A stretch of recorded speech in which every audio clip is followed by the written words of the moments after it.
कक्षा 9 से 12 के हिंदी पाठ्यक्रम यूट्यूब चैनल हरपाल ग्रोवर में आप सभी का स्वागत है।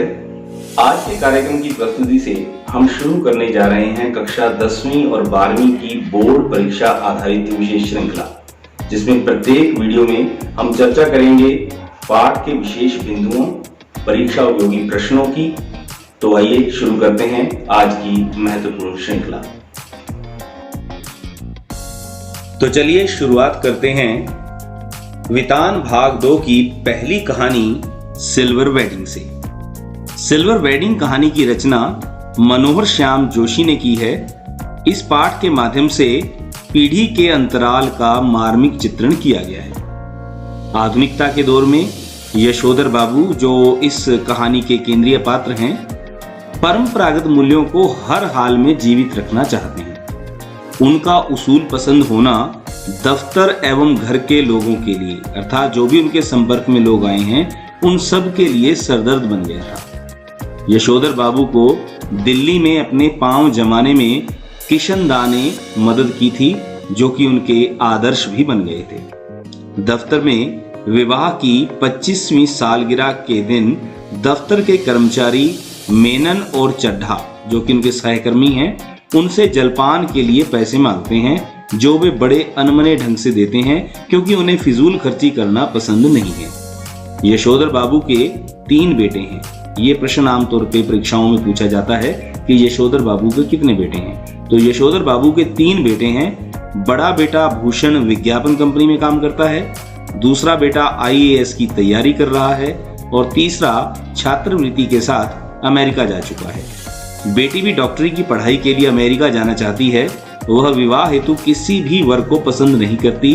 यशोधर बाबू बच्चों की तरक्की से खुश हैं, किंतु परंपरागत संस्कारों के कारण दुविधा में है। उनकी पत्नी ने स्वयं को बच्चों की सोच के साथ ढाल लिया है। ये मुख्य बिंदु है जो कई बार प्रश्न में भी पूछा जाता है कि यशोधर की जो पत्नी है, उसके स्वभाव की मुख्य विशेषता क्या है। तो उसके स्वभाव की मुख्य विशेषताओं में यही बात आती है कि वो समय के अनुसार ढल चुकी है। आधुनिक न होते हुए भी बच्चों के जोर देने पर वे अधिक मॉडर्न बन गई हैं। बच्चे घर पर सिल्वर वेडिंग की पार्टी रखते हैं, जो यशोधर बाबू के असूलों के खिलाफ था। उनका बेटा उन्हें ड्रेसिंग गाउन भेंट करता है तथा सुबह दूध ले जाते समय उसे ही पहनकर जाने को कहता है, जो उन्हें अच्छा नहीं लगता, क्योंकि वो उसको दिखावटी मानते हैं। बेटे का जरूरत से ज्यादा तनख्वाह पाना, तनख्वाह की रकम स्वयं खर्च करना, उनसे किसी भी बात पर सलाह न मांगना और दूध लाने का जिम्मा स्वयं न लेकर उन्हें ड्रेसिंग गाउन पहनकर दूध ले जाने की बात कहना जैसी बातें यशोधर बाबू को बुरी लगती हैं। जीवन के इस मोड़ पर वे स्वयं को अपने उसूलों के साथ अकेला पाते हैं। तो ये था इस कहानी का सार, जिसमें केंद्र बिंदु जो कहानी का है वो यह है कि पीढ़ी के अंतराल अर्थात समय के अनुसार जब व्यक्ति अपने आप को बदल नहीं पाता, तो उसको किस प्रकार की मानसिक समस्याओं का सामना करना पड़ता है, किस प्रकार की द्वंद्व की स्थिति में उसको रहना पड़ता है। तो चलिए अब इसके जो मुख्य प्रश्न है उन पर बात करते हैं। यशोधर बाबू की पत्नी समय के साथ ढल सकने में सफल होती है, लेकिन यशोधर बाबू असफल रहते हैं। ऐसा क्यों? यशोधर बाबू बचपन में ही माता पिता के देहांत हो जाने की वजह से जिम्मेदारियों के बोझ से लद गए थे। वे सदैव पुराने ख्यालों वाले लोगों के बीच में रहे, पले बढ़े। अंततः वे उन परंपराओं को चाहकर भी छोड़ नहीं पाए। यशोधर बाबू अपने आदर्श घोर संस्कारवादी किशनदा से अधिक प्रभावित हैं और आधुनिक परिवेश में बदलते हुए जीवन मूल्यों और संस्कारों के विरुद्ध हैं।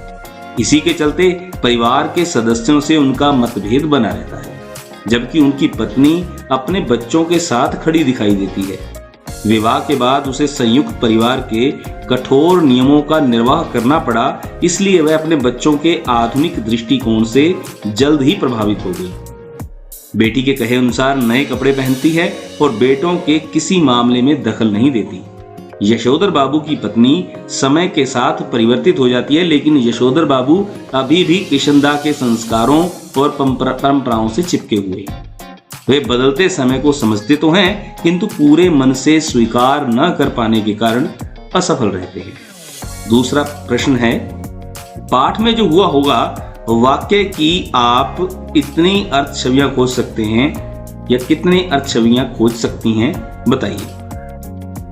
जो हुआ होगा वाक्य पाठ में पहली बार तब आता है जब यशोधर बाबू किशनदा के जाति भाई से उनकी मृत्यु का कारण पूछते हैं। उत्तर में उन्होंने कहा जो हुआ होगा, यानी पता नहीं है। फिर यशोधर बाबू यही विचार करते हैं कि जिनके बाल बच्चे ही नहीं होते वे व्यक्ति अकेलेपन के कारण स्वस्थ दिखने के बावजूद बीमार से हो जाते हैं। एकाकीपन से उनकी मृत्यु हो जाती है। यह भी कारण हो सकता है कि उन्हें उनकी बिरादरी से घोर उपेक्षा उदासीनता मिली। इस कारण वे दुख से सूख सूख कर मर गए हों। किशनदा की मृत्यु के सही कारणों का पता नहीं चल सका। बस यशोधर बाबू यही सोचते रह गए कि किशनदा की मृत्यु कैसे हुई, जिसका उत्तर किसी के पास नहीं था। समहाउ इम्प्रॉपर वाक्यांश ये उनकी छवि का हिस्सा बन जाता है। समहाउ इम्प्रॉपर वाक्यांश का प्रयोग यशोधर बाबू लगभग हर वाक्य के प्रारंभ में तकिया कलाम की तरह करने लगते हैं। इस वाक्यांश का उनकी व्यक्तित्व और कहानी के कथ्य से क्या संबंध बनता है? यशोधर बाबू लगभग हर वाक्य के प्रारंभ में समहाउ इम्प्रॉपर शब्द का प्रयोग तकिया कलाम की तरह करते हैं। उन्हें जो अनुचित लगता है तब यह वाक्य कह डालते हैं। पाठ में समहाउ इम्प्रॉपर वाक्यांश का प्रयोग निम्नलिखित संदर्भों में हुआ है, जैसे साधारण पुत्र को असाधारण वेतन मिलने पर, स्कूटर की सवारी पर, दफ्तर में सिल्वर वेडिंग के आयोजन पर और डीडीए फ्लैट का पैसा ना भरने पर। तो और इसके अलावा खुशहाली में रिश्तेदारों की उपेक्षा करने पर, छोटे साले के ओछेपन पर, केक काटने की विदेशी परंपरा इत्यादि। इन संदर्भों में यह स्पष्ट हो जाता है कि यशोधर बाबू सिद्धांतवादी हैं। यशोधर बाबू आधुनिक परिवेश में बदलते हुए जीवन मूल्यों में संस्कारों के विरुद्ध हैं। वे अपनाना नहीं चाहते। इसी आदत के कारण अक्सर परिवार से उनका मनमुटाव बना रहता है और असहजता और अस्वाभाविक स्थिति के अंदर यह वाक्यांश उनके मुंह से निकल पड़ता है। अगला प्रश्न, यशोधर बाबू की कहानी को दिशा देने में किशनदा की अहम भूमिका रही। आपके जीवन को दिशा देने में किसका महत्वपूर्ण योगदान रहा और कैसे? यशोधर बाबू की कहानी को दिशा देने में किशनदा की भूमिका महत्वपूर्ण रही। मेरे जीवन को दिशा देने में मेरी बड़ी बहन की महत्वपूर्ण भूमिका रही है। वैसे विद्यार्थी चाहें तो इसमें आप किसी भी केंद्रीय पात्र जिसका आपके जीवन पर प्रभाव रहा हो, आप उसके बारे में लिख सकते हैं। ये मेरे अनुभव के आधार पर मैं इस प्रश्न का उत्तर दे रहा हूँ। वे पढ़ाई लिखाई खेलकूद सभी में हमेशा आगे रहती थी। उन्हें देखकर मुझे भी आगे बढ़ने की प्रेरणा मिलती थी। वे समय समय पर मुझे मार्गदर्शन भी देती थी और मेरी कमजोरियों को दूर करने में मेरी पूरी सहायता करती थी। अगला प्रश्न है, वर्तमान समय में परिवार की संरचना स्वरूप से जुड़े आपके अनुभव इस कहानी में कहां तक सामंजस्य बिठा पाते हैं? इस पाठ के माध्यम से पीढ़ी के अंतराल का मार्मिक चित्रण किया गया है। आधुनिकता के दौर में यशोधर बाबू परंपरागत मूल्यों को हर हाल में जीवित रखना चाहते हैं। उनका उसूल पसंद होना दफ्तर एवं घर के लोगों के लिए सिरदर्द बन गया था। यशोधर संस्कारों से जुड़ना चाहते हैं और संयुक्त परिवार की संवेदनाओं को अनुभव करते हैं, जबकि उनके बच्चे अपने आप में जीना चाहते हैं। वे पुरानी मान्यताओं को नहीं मानते। अतः मेरे मन से पुरानी पीढ़ी को कुछ आधुनिक होना पड़ेगा। नई पीढ़ी को भी पुरानी परंपराओं और मान्यताओं का ख्याल रखना होगा। वे तभी सामंजस्य स्थापित कर पाएंगे जब दोनों पक्ष एक दूसरे का सम्मान और सुख सुविधा का ख्याल रखेंगे। प्रश्न संख्या 6, निम्नलिखित में से किसे आप कहानी की मूल संवेदना कहेंगे और क्यों? हाशिए पर अकेले जाते मानवीय मूल्य पहला प्रश्न है। पीढ़ी का अंतराल दूसरा और पाश्चात्य संस्कृति का प्रभाव यह है तीसरा। तो सबसे पहले बात करते हैं कि इसमें से कहानी की मूल संवेदना का अभिप्राय क्या है। मूल संवेदना का अभिप्राय है कि जिस केंद्रीय संवेदना के ऊपर कहानी आगे बढ़ रही है, कहानी विकसित हुई है। तो इसमें जो ख भाग है, जो ख बिंदु दिया गया है, पीढ़ी का अंतराल, वो इस कहानी की मूल संवेदना मानी जा सकती है। आधुनिकता के दौर में यशोधर बाबू मूल्यों को हर हाल में जीवित रखना चाहते हैं। उनका उसूल पसंद होना दफ्तर और घर के लोगों के लिए सिरदर्द बन चुका है। यशोधर संस्कारों से जुड़ना चाहते हैं और संयुक्त परिवार की संवेदनाओं को अनुभव करते हैं, जबकि उनके बच्चे अपने आप में जीना चाहते हैं। उन्हें पिता का पुराना रवैया अपनी बेइज्जती लगता है और यशोधर भी नए चलन को स्वीकार नहीं करते और पुरानी पीढ़ी का यह द्वंद्व चलता रहता है। सांस्कृतिक सामाजिक संरक्षण के लिए स्वस्थ परंपराओं की सुरक्षा आवश्यक है, किंतु बदलते समय और परिवेश में इनकी उपेक्षा नहीं की जानी चाहिए।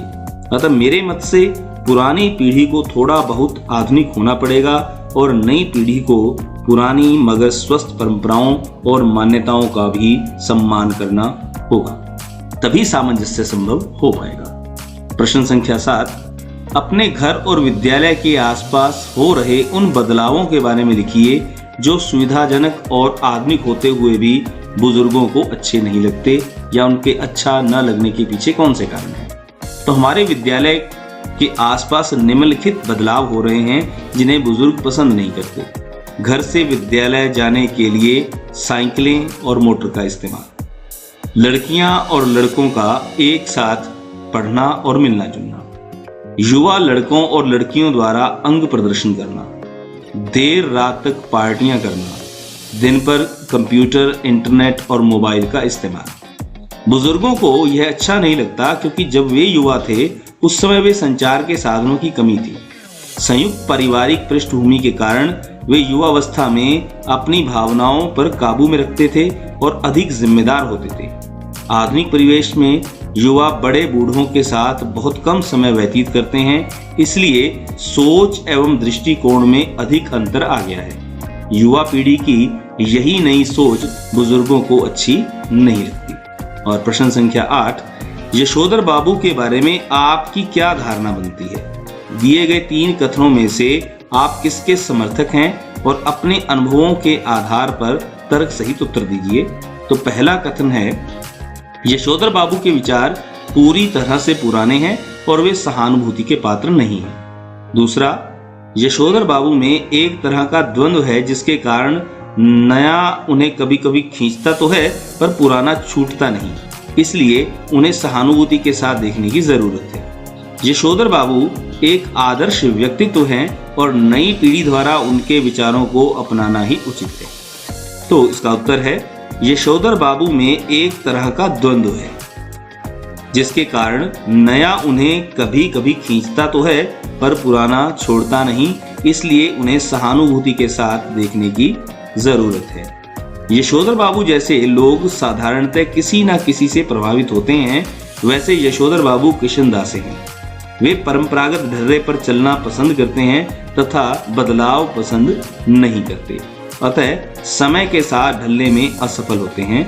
मेरे दादाजी भी पुराने विचारों से प्रभावित हैं, उन्हें नई चीज अपनाने में तकलीफ होती है, इस कारण वे हमसे दुखी रहते हैं और हमें भी दुख होता है। इसलिए मैं उनसे अनुनय विनय करके धीरे धीरे उनकी आवश्यकता से परिचित कराना चाहता हूं ताकि वे भी लाभान्वित हो सके। तो ये था इस पाठ का सार और इस पाठ के मुख्य प्रश्न उत्तर। अब चलते हैं अगले पाठ की ओर। अगला पाठ जो है वो पाठ है जूझ। जूझ पाठ आनंद यादव द्वारा रचित स्वयं के जीवन संघर्ष की कहानी है। पढ़ाई पूरी न कर पाने के कारण उसका मन उसे कचोटता रहता था। दादा ने अपने स्वार्थों के कारण उसकी पढ़ाई छुड़वा दी थी। वो जानता था कि दादा उसे पाठशाला नहीं भेजेंगे। आनंद जीवन में आगे बढ़ना चाहता था। वह जानता था कि खेती से कुछ मिलने वाला नहीं है, वह पढ़ेगा लिखेगा तो ही बढ़िया सी नौकरी मिल पाएगी। आनंद ने एक योजना बनाई कि वह माँ को लेकर गांव के प्रतिष्ठित व्यक्ति दत्ताजी राव के पास जाएगा। दत्ताजी राव ने उनकी पूरी बात सुनी और दादा को उनके पास भेजने को कहा। दत्ताजी ने उन्हें खूब फटकारा। आनंद को भी बुलाया। दादाजी ने कुछ बातें रखी कि आनंद को खेती के कार्य में मदद करनी होगी। आनंद ने उनकी सभी बातें सहर्ष मान ली। आनंद की पढ़ाई शुरू हो गई। शुरू में कुछ शरारती बच्चों ने उसे तंग किया, किंतु धीरे धीरे उसका मन लगने लगा। उसने कक्षा के मॉनिटर वसंत पाटिल से दोस्ती कर ली। जिससे उसे ठीक प्रकार से पढ़ाई करने की प्रेरणा मिली। कई परेशानियों से जूझते हुए आनंद ने शिक्षा का दामन नहीं छोड़ा। मराठी पढ़ाने के लिए श्री सौंदलेकर, जो उनके मराठी अध्यापक थे, उन्होंने आनंद के हृदय में एक गहरी छाप छोड़ी। उसने भी कविताओं में रुचि लेनी प्रारंभ कर दी। उसने खेतों में काम करते करते कविताएं कंठस्थ की। मास्टर ने उसकी कविता बड़े ध्यान से सुनी। बालक का आत्मविश्वास बढ़ने लगा और उसकी काव्य प्रतिभा में निखार आने लगा। तो इसमें से मुख्य बात जो आती है कि कवि को या लेखक को कविताएं लिखने की, मराठी भाषा में कविताएं लिखने की जो प्रेरणा है वो कहाँ से मिली। तो उसमें उसके अध्यापक मास्टर सौंदलेकर का बहुत अहम योगदान था। ये कई बार प्रश्न जो है वो छोटे प्रश्नों में पूछा जाता है। तो अब बात करते हैं इस पाठ के प्रश्नों की। जूझ शीर्षक के औचित्य पर विचार करते हुए यह स्पष्ट करें कि क्या यह शीर्षक कथा नायक की किसी केंद्रीय चारित्रिक विशेषता को उजागर करता है। तो पाठ का शीर्षक किसी भी रचना के मुख्य केंद्रीय भाव को व्यक्त करता है। जूझ का अर्थ है संघर्ष। इसमें कथा नायक आनंद की पढ़ाई लिखाई में बीच में रोककर उसे खेती बाड़ी के कार्यों में लगा दिया गया था, किंतु लेखक पढ़ना चाहता था, इसलिए उसने पिताजी की इच्छा के विरुद्ध पाठशाला जाने के लिए जो संघर्ष किया, उसी कथा को इस कहानी का जो मुख्य आधार कहा जा सकता है, जिसे पाठ का शीर्षक पूर्णतः अभिव्यक्त करता है। आनंद के पिता ने उसे स्कूल में जाने से मना कर दिया, लेकिन पढ़ने की तीव्र इच्छा ने उसे जीवन का एक उद्देश्य दे दिया। उसने विद्यालय जाने के लिए पिता की जो भी शर्तें रखी गई उनका पालन किया। वह विद्यालय में पहले बस्ता लेकर खेतों में पानी देता, फिर वह ढोर चराने भी जाता और उसके बाद पिता ने उसका पाठशाला जाना बंद करवा दिया था, किंतु उसने हिम्मत नहीं हारी। पूरे आत्मविश्वास के साथ योजनाबद्ध तरीके से आगे बढ़ा और सफल हुआ। आनंद ने मास्टर सौंदलेकर से प्रभावित होकर काव्य में रुचि लेना प्रारंभ किया।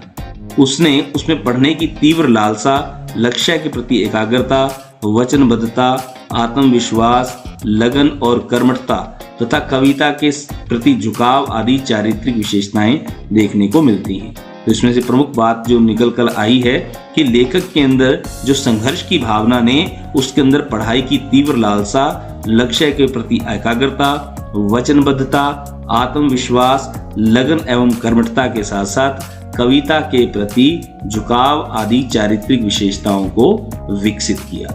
अगला प्रश्न है, स्वयं कविता रच लेने का आत्मविश्वास लेखक के मन में कैसे पैदा हुआ। मराठी के अध्यापक सौंदलेकर कविता के अच्छे रसिक और मर्मज्ञ थे। वे कक्षा में सस्वर कविता पाठ करते थे तथा लय, छंद, गति, आरोह अवरोह आदि का ज्ञान कराते थे। एक बार मास्टर जी ने घर में निकली मालती लता पर कविता लिखी और उसका वाचन किया तो लेखक उससे बहुत प्रभावित हुआ, क्योंकि प्रत्यक्ष देखने पर उसका वर्णन एकदम सटीक था और उनसे प्रेरित होकर लेखक ने कुछ तुकबंदी करने शुरू कर दी। उन्हें यह ज्ञान हुआ कि कवि भी उनकी तरह ही होते हैं, वे अपने आसपास के दृश्यों पर कविता बना सकते हैं। धीरे धीरे उन्होंने तुकबंदी आरंभ की। मास्टर जी के प्रोत्साहन से उनमें आत्मविश्वास पैदा हुआ। श्री सौंदलेकर के अध्यापन की उन विशेषताओं को रेखांकित कीजिए जिन्होंने कविताओं के प्रति लेखक में मन में रुचि जगाई। मास्टर सौंदलेकर कुशल अध्यापक, मराठी भाषा के ज्ञाता और कवि थे। वे सुरीली ढंग से स्वयं की और दूसरों की कविताएं गाते थे। पुरानी नई मराठी कविताओं के साथ साथ उन्होंने अनेक अंग्रेजी कविताएं भी कंठस्थ थी।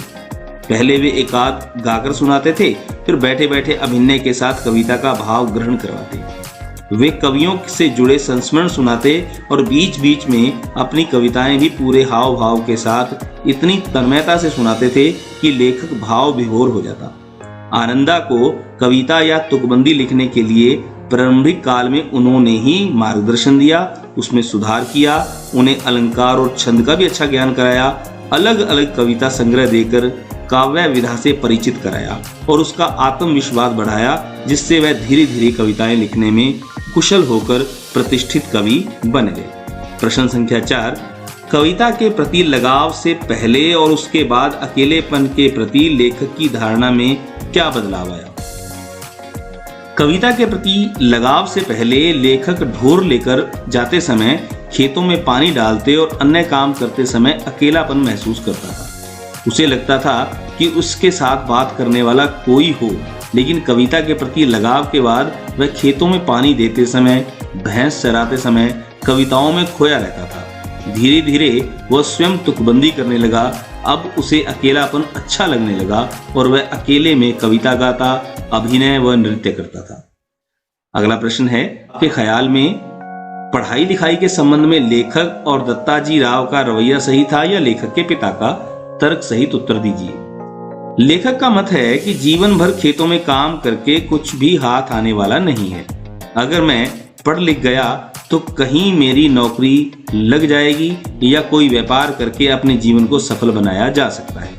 दत्ताजी को अब पता चलता है कि लेखक के पिता ने उन्हें पढ़ने से मना करते हैं, तो राव पिताजी को बुलाकर खूब डांटते हैं और कहते हैं कि तू सारा दिन क्या करता है?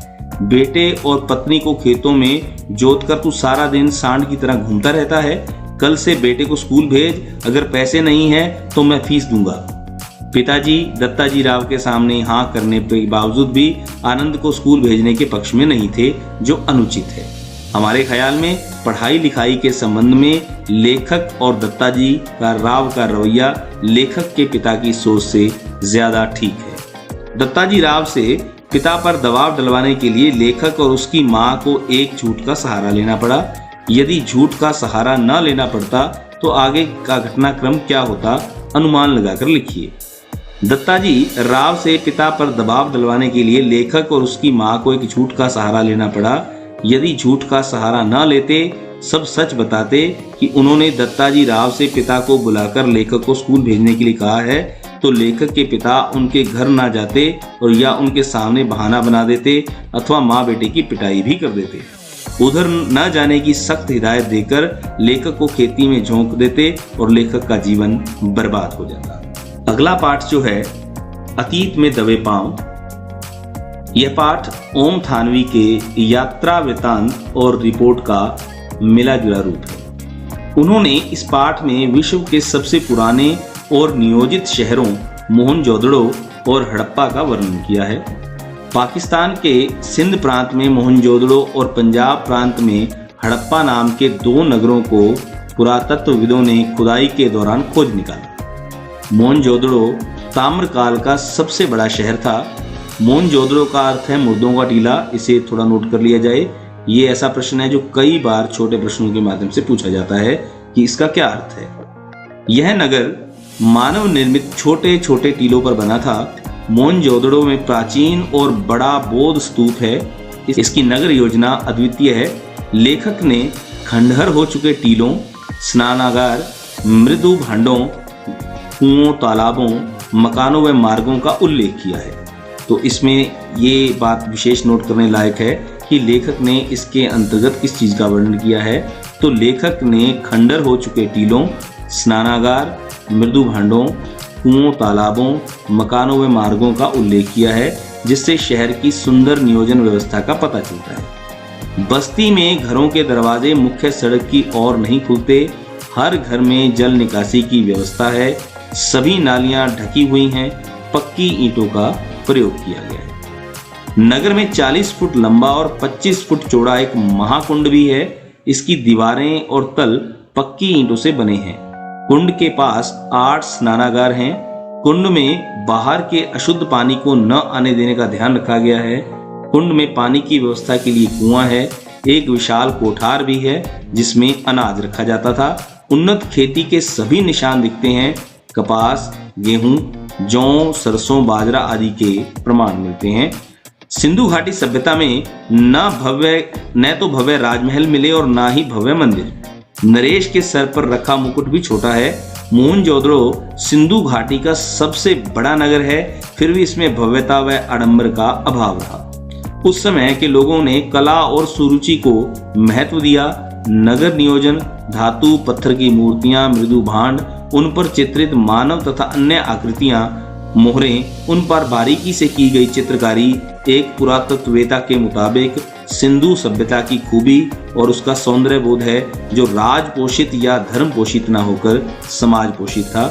इस प्रश्न को भी थोड़ा ध्यान से नोट कर लिया जाए कि जो सिंधु सभ्यता है उसका सौंदर्य राज पोषित या धर्म पोषित न होकर समाज पोषित था? ये प्रश्न बहुत महत्वपूर्ण है जो सामान्यतः परीक्षाओं में पूछा जाता है। तो मुख्य प्रश्न है, सिंधु सभ्यता साधन संपन्न थी पर उसमें भव्यता का आडंबर नहीं था, कैसे? सिंधु सभ्यता एक साधन संपन्न नगरीय सभ्यता थी, किंतु उसमें राज सत्ता या धर्म सत्ता के चिन्ह नहीं मिलते। वहां की नगर योजना में वास्तुकला, मोहरों, ठप्पों, जल व्यवस्था, साफ सफाई और सामाजिक व्यवस्था आदि की एक रूपता द्वारा उनमें अनुशासन देखा जा सकता है, आडंबर नहीं। यहाँ पर कुछ आवश्यकताओं से भी जुड़ा हुआ है। वहाँ यातायात के साधन के रूप में बैलगाड़ी की व्यवस्था थी, अनाज भंडार भरे हुए थे, नागरिक सुविधा संपन्न थे, किंतु भव्यता का प्रदर्शन कहीं नहीं मिलता। अन्य सभ्यताओं में राजतंत्र और धर्मतंत्र की ताकत को दिखाते हुए भव्य महल, मंदिर और मूर्तियां बनाई गई, किंतु सिंधु घाटी सभ्यता की खुदाई में छोटी छोटी मूर्तियां, खिलौने, मृदु भांड, नावें मिली। नरेश के सर पर रेखा मुकुट भी छोटा है, उसमें प्रभुत्व या दिखावे के तेवर दिखाई नहीं देते। इस प्रकार सिंधु सभ्यता विकसित साधन सभ्यता थी, लेकिन भव्यता का दिखावा कहीं भी देखने को नहीं मिलता। अगला महत्वपूर्ण प्रश्न है, सिंधु सभ्यता की खूबी उसका सौंदर्य बोध है जो राज पोषित या धर्म पोषित न होकर समाज पोषित है, ऐसा क्यों कहा गया? सिंधु सभ्यता के अंदर कला या सुरुचि का भरपूर ज्ञान और समझ उपलब्ध होता है, जिसकी छवि उनके दैनंदिन जीवन में संबंधित वस्तुओं में देखने को मिलती है।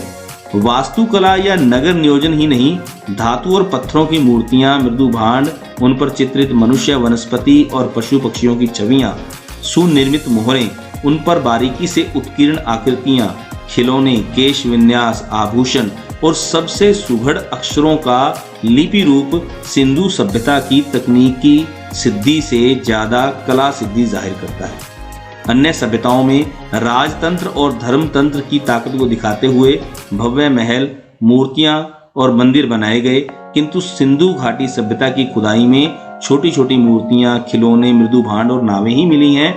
नरेश के सर पर रखा मुकुट भी छोटा है, इसमें प्रभुत्व या दिखावे का तेवर दिखाई नहीं देता। यहाँ आम आदमी के दैनिक जीवन में काम आने वाली चीजों को सलीके से बनाया गया है।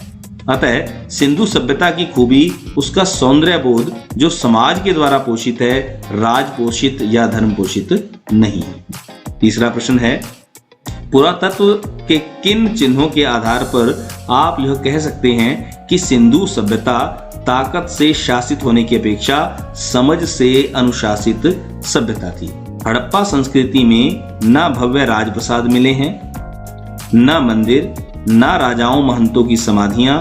यहाँ के मूर्ति शिल्प छोटे हैं और औजार भी। मोहनजोदड़ो नरेश के सर पर रखा मुकुट भी छोटा है। दूसरी जगहों पर राजतंत्र या धर्मतंत्र की ताकत का प्रदर्शन करने वाले महल, उपासना स्थल, मूर्तियां और पिरामिड आदि मिलते हैं। यहाँ आम आदमी के काम में आने वाली चीजों को सलीके से बनाया गया है। नगर योजना, वास्तुकला, मोहरों, ठप्पों, जल व्यवस्था, साफ सफाई और सामाजिक व्यवस्था आदि में एक रूपता देखने को मिलती है। शक्ति के प्रतीक के रूप में सैन्य हथियार के अवशेष कहीं नहीं मिलते। पुरातत्व विभाग को ऐसा कोई भी चिन्ह नहीं मिला जिससे पता चले कि वे असभ्य हथियार प्रेमी थे। इन आधारों पर विद्वान यह मानते हैं कि सिंधु सभ्यता ताकत से शासित होने की अपेक्षा स्वयं अनुशासित सभ्यता थी। प्रश्न संख्या 4, यह सच है कि यहाँ किसी आंगन की टूटी फूटी सीढ़ियां अब आपको नहीं ले जाती, वे आकाश की तरफ अधूरी रह जाती हैं, लेकिन उन अधूरे पायदानों पर खड़े होकर अनुभव किया जा सकता है कि आप दुनिया की छत पर हैं, वहां से इतिहास को नहीं उसके पार झांक रहे हैं। इस कथन से लेखक का क्या आशय है? इस कथन से लेखक का आशय है कि इन टूटे फूटे घरों की सीढ़ियों पर खड़े होकर आप विश्व की सभ्यता के दर्शन कर सकते हैं, क्योंकि सिंधु सभ्यता विश्व की महान सभ्यताओं में से एक है जो सबसे अधिक उन्नत और विकसित थी। आधुनिक सभ्यता आडंबर रहित और अनुशासन प्रिय है। यहाँ के मकानों की सीढ़ियां उस कालखंड तथा उसके पूर्व इतिहास का एहसास और परिचय कराती हैं जब यह सभ्यता अपने चरमोत्कर्ष पर रही होगी। यह सभ्यता विश्व की प्राचीनतम सभ्यता है। खंडहरों से मिले अवशेषों और इन टूटे फूटे घरों से मानवता के चिन्ह और मानव जाति के क्रमिक विकास को भी स्पष्ट देखा जा सकता है। इसकी नगर योजना अद्वितीय है। सड़क निर्माण, जल निकासी, स्नान घरों की व्यवस्था सर्वोत्तम है। उस समय का ज्ञान, उसके द्वारा स्थापित मानदंड आज भी हमारे लिए अनुकरणीय है। इस प्रकार हम इन सीढ़ियों पर चढ़कर किसी इतिहास की खोज ही नहीं करना चाहते, बल्कि सिंधु सभ्यता के उस सभ्य मानवीय समाज को देखना चाहते हैं जिसने भविष्य के लिए आदर्श प्रस्तुत किया है। अगला प्रश्न है, टूटे फूटे खंडहर सभ्यता और संस्कृति के इतिहास के साथ साथ धड़कती जिंदगियों के अनछुए समयों का भी दस्तावेज होते हैं। इस कथन का भाव स्पष्ट कीजिए। सिंधु सभ्यता का इतिहास वर्तमान समय से दुगने समय से पूर्व का है। यह सच है कि टूटे फूटे खंडहर सभ्यता और संस्कृति के इतिहास के साथ साथ धड़कती जिंदगियों के अनछुए समयों को दस्तावेज होते हैं। यह खंडहर उस समय की संस्कृति का परिचय कराते हैं जब हमारे पूर्वज उसके साक्षी रहे होंगे, इसका निर्माण और विस्तार किया होगा। आज भी हम किसी भी मकान की देहरी पर पीठ टिकाकर सुस्ता सकते हैं, रसोई की खिड़की पर खड़े होकर उसकी गंध को या बैलगाड़ी की रुंझन को महसूस कर सकते हैं। ऐसा प्रतीत होता है कि हमारे पूर्वजों का बौद्धिक सामाजिक स्तर इतना विकसित था कि वे आज भी अनुकरणीय है। इस प्रकार नगर नियोजन, धातु एवं पत्थर की मूर्तियां, मृदु भांड, उन पर चित्रित मानव और अन्य कृतियां, मोहरें, उन पर बारीकी से की गई चित्रकारी इतिहास के दस्तावेज होने के साथ साथ इस अनछुए समय को भी हमारे सामने उपस्थित कर देते हैं, जिसके अब हम केवल दर्शक मात्र हैं। अगला प्रश्न है, इस पाठ में एक ऐसे स्थान का वर्णन है जिसे बहुत कम लोगों ने देखा होगा, परंतु इससे आपके मन में उस नगर की एक तस्वीर बनती है।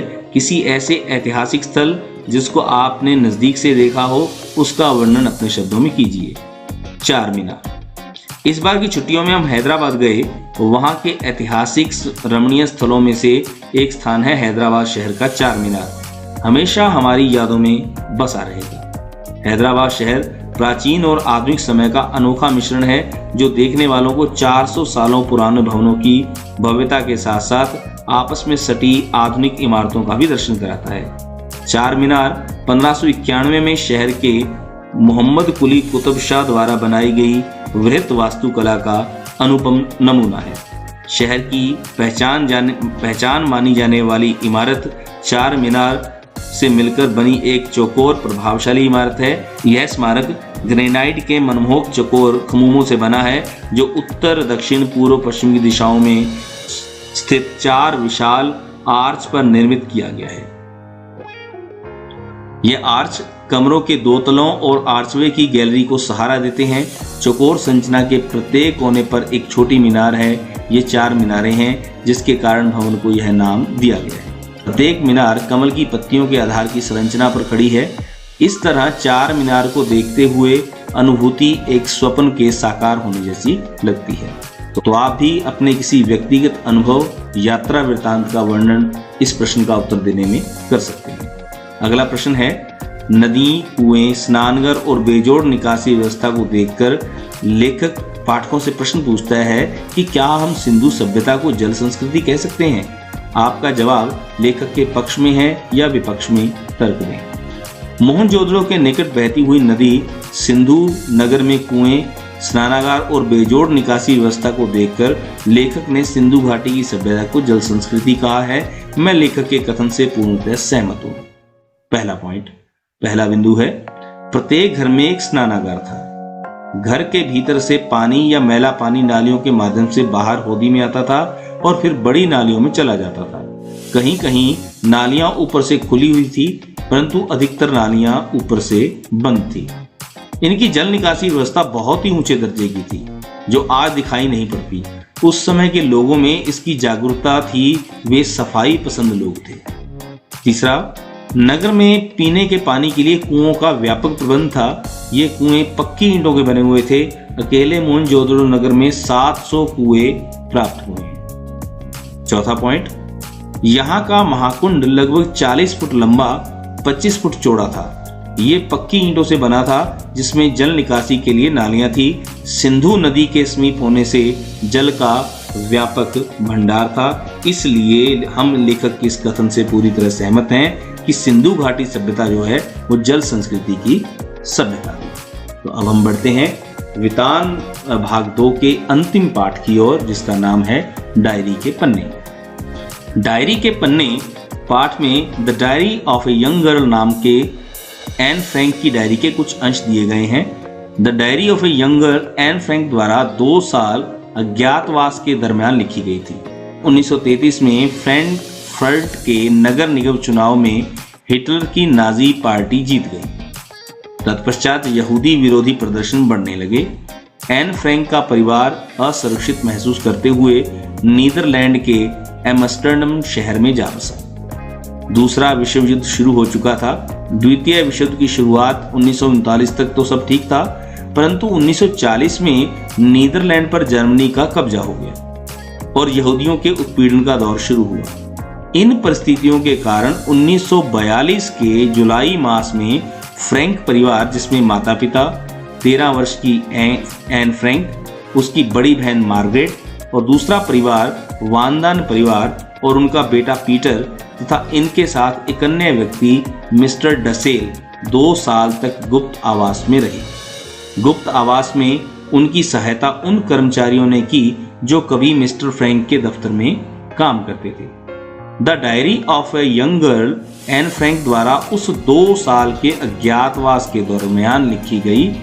अज्ञातवास उनके पिता मिस्टर आटो फ्रैंक का दफ्तर ही था।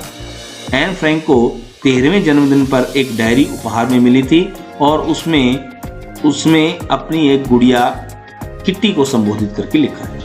अज्ञातवास में पूरा दिन पहेलियां बुझाते, अंग्रेजी और फ्रेंच बोलती, किताबों की समीक्षा करती, राजसी परिवारों की वंशावली देखती, सिनेमा और थिएटर की पत्रिका पढ़ती और उनमें से नायक नायिकाओं के चित्र काटते बिताती।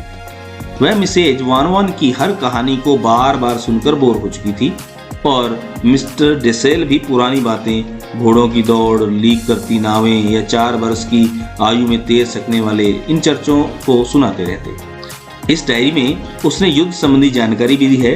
कैबिनेट मंत्री मिस्टर वोल्टेक्सटीन ने लंदन से डच प्रसारण में यह घोषणा की थी कि युद्ध के बाद युद्ध के दौरान लिखी गई डायरियों का संग्रह किया जाएगा। वायुयानों से तेज गोलाबारी, 1000 गिल्डर के नोट अवैध घोषित किए गए, हिटलर के घायल सैनिकों में हिटलर से हाथ मिलाने का जोश, अराजकता का माहौल, कार साइकिल की चोरी, घरों की खिड़कियां तोड़कर चोरी, गलियों में लगी बिजली से चलने वाली घड़ियां, सार्वजनिक टेलीफोन चोरी कर लिए गए थे। इन सभी घटनाओं का उसने अपनी डायरी में वर्णन किया है। एन फ्रैंक ने अपनी डायरी में नारी स्वतंत्रता को महत्व दिया है। उसने नारी को एक सिपाही के बराबर सम्मान देने की बात कही है।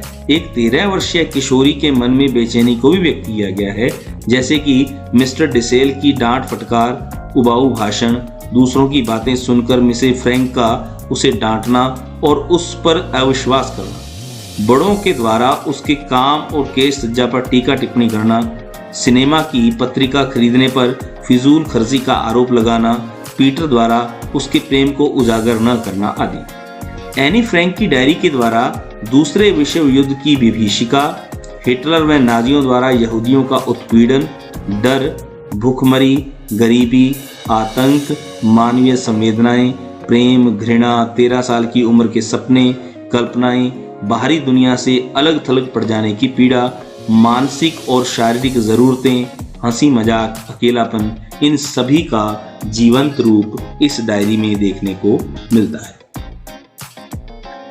तो इस डायरी के पन्ने, इस पाठ के प्रश्न। यह 60 लाख लोगों की तरफ से बोलने वाली एक आवाज है। एक ऐसी आवाज जो किसी संत या कवि की नहीं, बल्कि एक साधारण सी लड़की की है। इल्वा एडनबर्ग की टिप्पणी के संदर्भ में एन फ्रैंक की डायरी के पठित अंशों पर विचार करें। एन फ्रैंक की डायरी एक ऐतिहासिक दौर का जीवंत दस्तावेज है, जिसमें भूमिगत रहते हुए उस यातना अत्याचार को भोगा जो उस समय द्वितीय विश्व युद्ध के दौरान यहूदियों को दिया जा रहा था। साथ ही उसके निजी सुख दुख और भावनात्मक उथल पुथल का प्रमाण भी है, क्योंकि इसमें एन ने द्वितीय विश्व युद्ध के समय हॉलैंड के यहूदी परिवारों की अकल्पनीय यंत्रणाओं का वर्णन करने के साथ साथ वहां की राजनीतिक स्थिति, युद्ध की विभीषिका का भी जीवंत वर्णन किया है। यहूदियों को तरह तरह के भेदभावपूर्ण और अपमानजनक नियम कायदों को मानने के लिए बाध्य किया जा रहा था।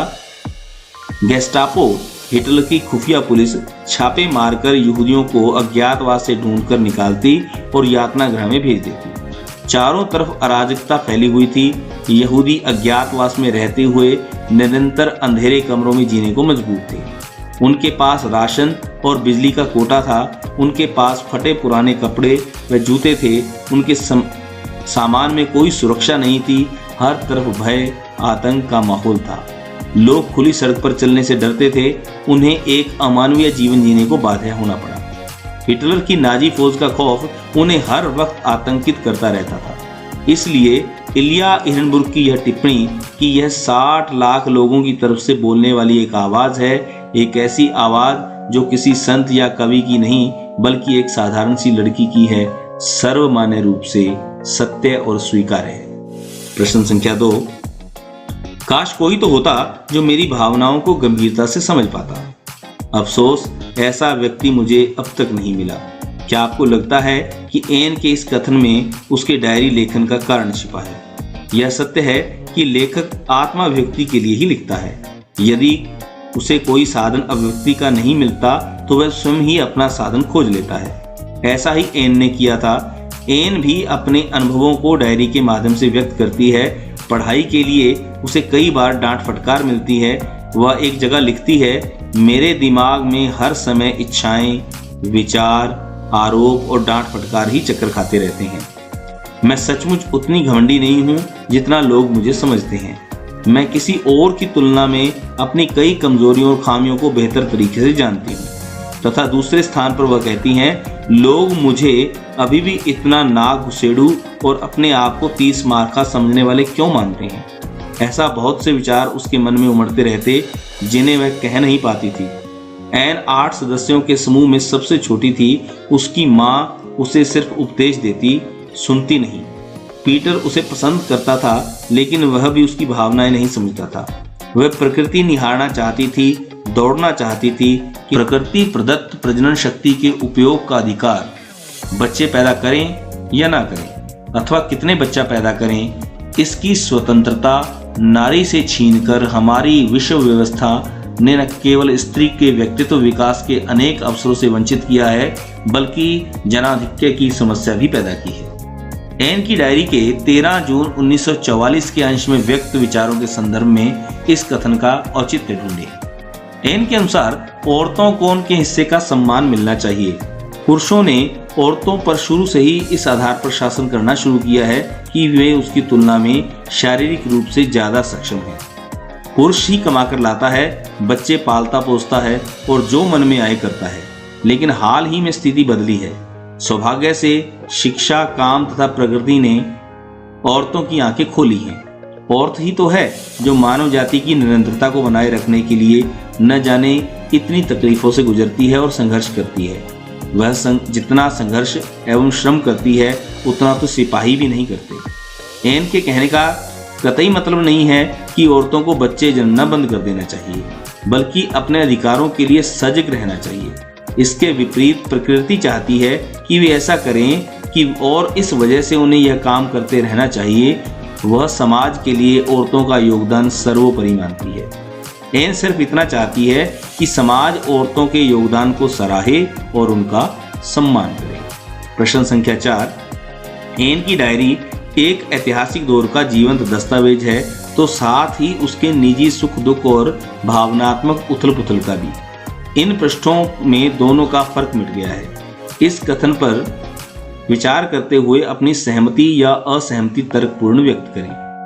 एन की डायरी से हमें उसके जीवन व तत्कालीन परिवेश का परिचय मिलता है। इसमें द्वितीय विश्व युद्ध के समय हॉलैंड के यहूदी परिवारों की अकल्पनीय यंत्रणाओं का वर्णन करने के साथ साथ वहां की राजनीतिक स्थिति, युद्ध की विभीषिका और इसका जीवंत वर्णन देखने को मिलता है। यहूदियों को तरह तरह के भेदभावपूर्ण और अपमानजनक नियम कायदों को मानने के लिए बाध्य किया जाने लगा। गेस्टापो, हिटलर की खुफिया पुलिस छापे मारकर यहूदियों को अज्ञातवास से ढूंढ निकालती और यातना गृह में भेज देती। हिटलर के घायल सैनिकों में हिटलर से हाथ मिलाने का जोश, अराजकता का माहौल आदि। साथ ही यह डायरी एन के पारिवारिक सुख दुख और भावनात्मक स्थिति को भी प्रकट करती है। गरीबी, भुखमरी, अज्ञातवास में जीवन व्यतीत करना, दुनिया से बिल्कुल कट जाना, पकड़े जाने का डर, आतंक, ब्रिटेन से हॉलैंड को मुक्त कराने का प्रयास, हिटलर का सैनिकों से साक्षात्कार आदि परिस्थितियों का वर्णन इस डायरी में मिलता है।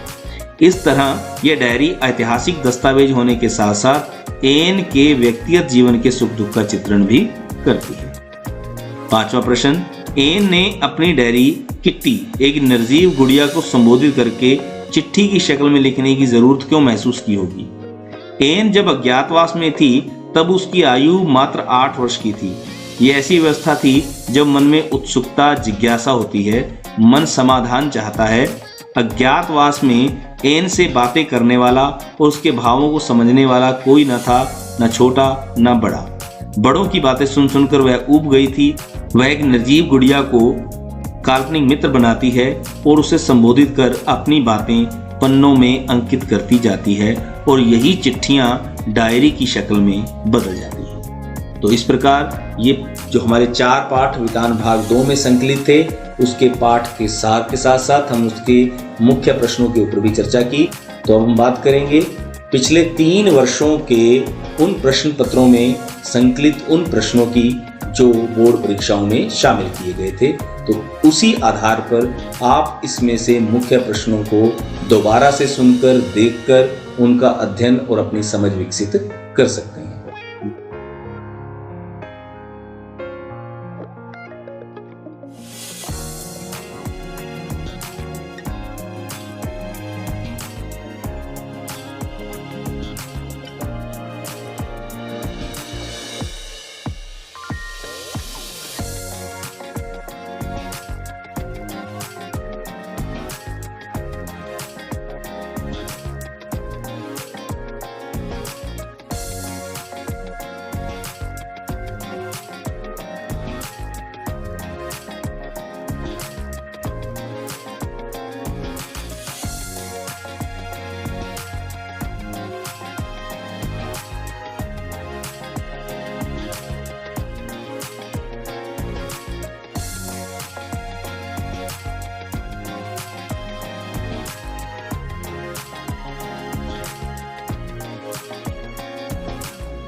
तो आशा है आज का वीडियो आप सभी विद्यार्थियों के लिए उपयोगी रहा होगा। तो इसी कड़ी में अन्य वीडियो भी जरूर देखें और हिंदी परीक्षा की तैयारी सहज और सीमित समय में कीजिए। शुभकामनाओं सहित धन्यवाद।